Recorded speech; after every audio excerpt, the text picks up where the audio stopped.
Halo guys, kembali lagi bersama WSS Masa Bercerita. Bagaimana kabar kalian hari ini? Baik-baik saja kan? Yang punya masalah biar cepat selesai masalahnya, yang punya kebahagiaan biar dapat terus kebahagiaannya, dan tidak ada masalah dalam kebahagiaan tersebut.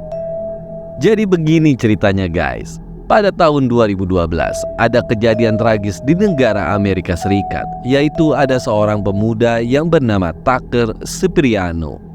Dia menghabisi ayah angkatnya sendiri, lalu melukai ibu angkat dan saudara-saudara angkatnya. Dan yang lebih memilukan lagi, dia melakukan itu demi harta dengan modus perampokan. Tucker Cipriano lahir pada tanggal 5 April 1993. Dia diadopsi oleh Robert dan Rosemary Cipriano. Terlepas dari lingkungan penuh kasih yang disediakan oleh orang tua angkatnya, kehidupan Tucker berubah menjadi gelap pada tahun-tahun sebelum tragedi berdarah datang. Pada saat itu dia berjuang melawan kecanduan narkoba dan masalah hukum.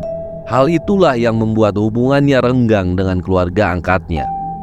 Pada minggu terakhir di bulan Maret 2012, Tucker dan temannya yaitu Ian Zinderman bertemu dengan Michelle Young yang tinggal di dalam truknya setelah dia diminta untuk meninggalkan rumah ibunya karena kurangnya usaha dalam mengejar pendidikan atau dalam hal pekerjaan.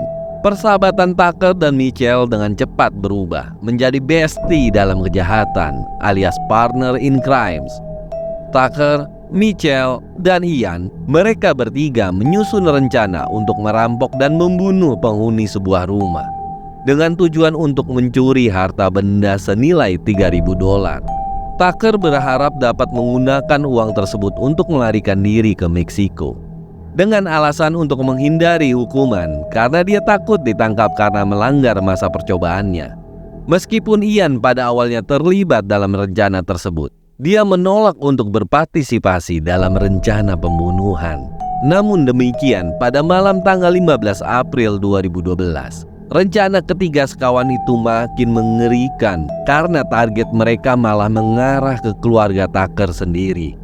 Pada malam hari, tepatnya tanggal 15 April, Tucker, Michelle, dan Ian berusaha mencuri uang dengan membobol rumah keluarga Cipriano.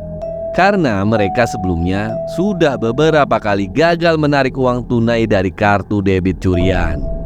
Ketiganya pun kembali ke rumah Cipriano, di mana Tucker dan Michelle merampungkan rencana mereka untuk membunuh keluarga tersebut.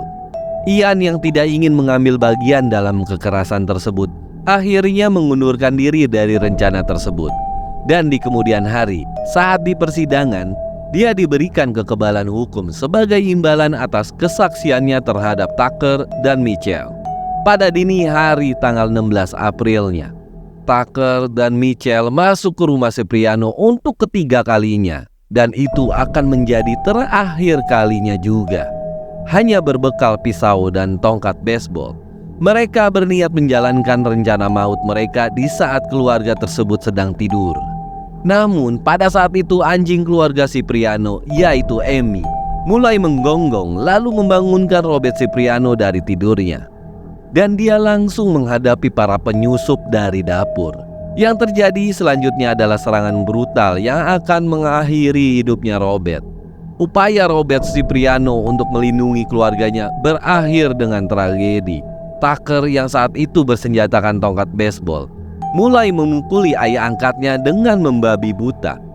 Temannya si Michelle sempat ragu-ragu untuk menyerang Robert, tetapi pada saat dia diancam oleh Tucker dan dipaksa untuk ikutan menyerang juga. Belakangan ini diketahui bahwa Michelle telah memberikan pukulan fatal pada Robert karena cipratan darah di celananya mengindikasikan bahwa ia berdiri tepat di atas korban saat ia memukulinya hingga tewas. Tidak lama kemudian Rosemary Cipriano yang terbangun dengan adanya keributan tersebut.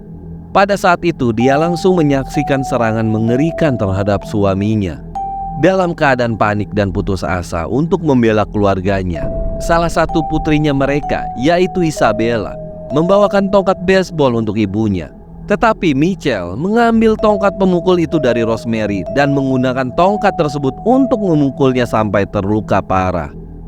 Selama kekacauan tersebut, saudara laki-laki Tucker yaitu Tanner, yang pada saat itu sedang bersembunyi di lemarinya, berhasil menelepon 911 dari lantai atas. Tetapi pada saat polisi tiba, penyerangan terhadap keluarga Cipriano telah terjadi. Polisi pun bersaksi bahwa pada saat mereka datang, mereka tuh melihat sesosok tubuh berlari ke atas. Lalu beberapa menit kemudian, Mitchell turun dan pada saat itu juga dia langsung ditangkap. Para pihak kepolisian lalu melihat kondisi Rosemary dan Salvatore Cipriano yang dipukuli dengan parah. Dan Tucker Cipriano yang kabur membawa truk Mitchell kembali ke rumah temannya di daerah Kigo Harbor. Yang sebenarnya itu adalah tugas temannya, yaitu yang bernama Ian, untuk membuang truk tersebut di daerah Ferndale keesokan harinya.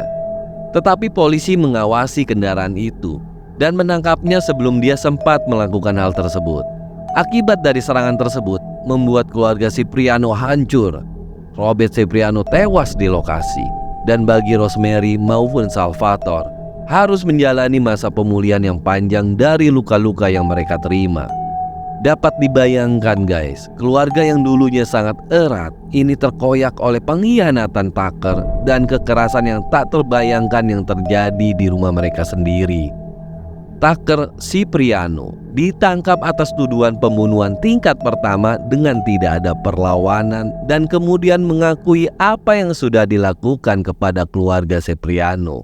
Pada tanggal 24 Juli 2013, dia pun dijatuhi hukuman penjara seumur hidup tanpa kemungkinan pembebasan bersyarat. Dan temannya, Mitchell Young, yang mengaku tidak bersalah atas tuduhan yang dituduhkan kepadanya.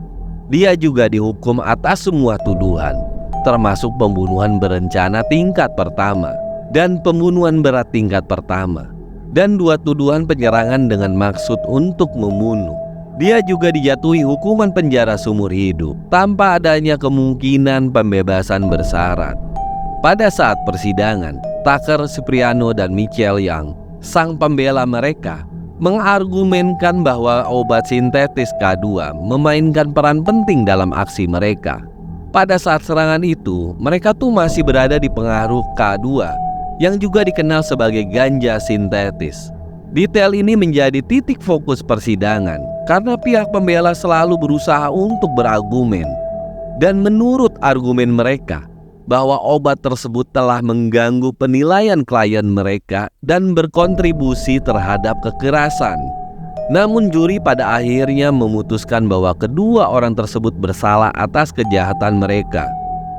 Para juri juga menolak anggapan bahwa pengaruh obat tersebut dapat memaafkan tindakan mereka.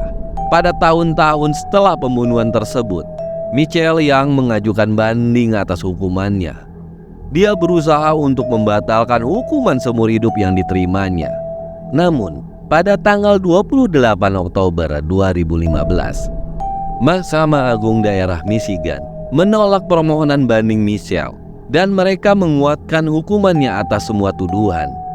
Keputusan ini malah memperkuat hukuman seumur hidup bagi Tucker Cipriano dan Mitchell Young, dan juga untuk memastikan bahwa mereka akan menghabiskan sisa hidupnya mereka di penjara atas peran mereka dalam pembunuhan Robert Cipriano dan penyerangan terhadap keluarganya. Pembunuhan Robert Cipriano telah menjadi kasus yang sangat meresahkan dan menyoroti konsekuensi yang menghancurkan dari penyalahgunaan obat-obatan terlarang. Akhirnya kasus ini juga menarik perhatian pada bahayanya obat-obatan sintetis seperti K2 yang telah dikaitkan dengan perilaku yang tidak terduga dan seringkali disertai dengan kekerasan. Setelah kasus Cipriano, ada peningkatan seruan untuk peraturan yang lebih ketat dan larangan terhadap zat-zat tersebut, serta kesadaran yang lebih besar akan tantangan kesehatan mental yang dapat menyertai kecanduan dari narkoba. Bagi keluarga Cipriano, rasa sakit karena kehilangan suami dan ayah, serta trauma akibat serangan itu tidak akan pernah pudar. Salvatore Cipriano terus hidup dengan trauma dari penyerangan tersebut, dan keluarganya juga harus membangun kembali kehidupan mereka di bawah bayang-bayang tragedi tersebut. Oke guys, itulah cerita dari seorang anak angkat yang telah diasuh dengan baik, tapi dia tega membunuh ayah angkatnya. Bukannya membalas dengan kebaikan, malah membalas dengan kematian. Sungguh-sungguh tidak baik. Menurut kalian, apakah pantas hukuman yang diterima oleh Tucker dan Mitchell? Menurut kalian gimana nih? Tulis di kolom komentar ya. Kalau menurut pribadi saya sudah cukup dengan hukuman mereka yang diterima, yaitu penjara seumur hidup. Kalau di Indonesia mungkin ada yang kena 10 tahun, 5 tahun, 15 tahun, ada yang keluarin juga cepet, belum 5 tahun sudah keluar. Itu biasa kasus-kasus di luar kriminal tuh. Paham kan? Semoga cerita ini bisa jadi pembelajaran bagi kita semua, agar bisa menjadi lebih baik dari sebelum-sebelumnya. Terima kasih bagi yang sudah menonton dan mendengarkan cerita dari kami. Dan jangan lupa untuk di-like, subscribe, dan share-nya ya. Sampai ketemu di cerita-cerita selanjutnya. Cerita apa lagi ya? Coba tulis juga di kolom komentar. Sampai jumpa guys.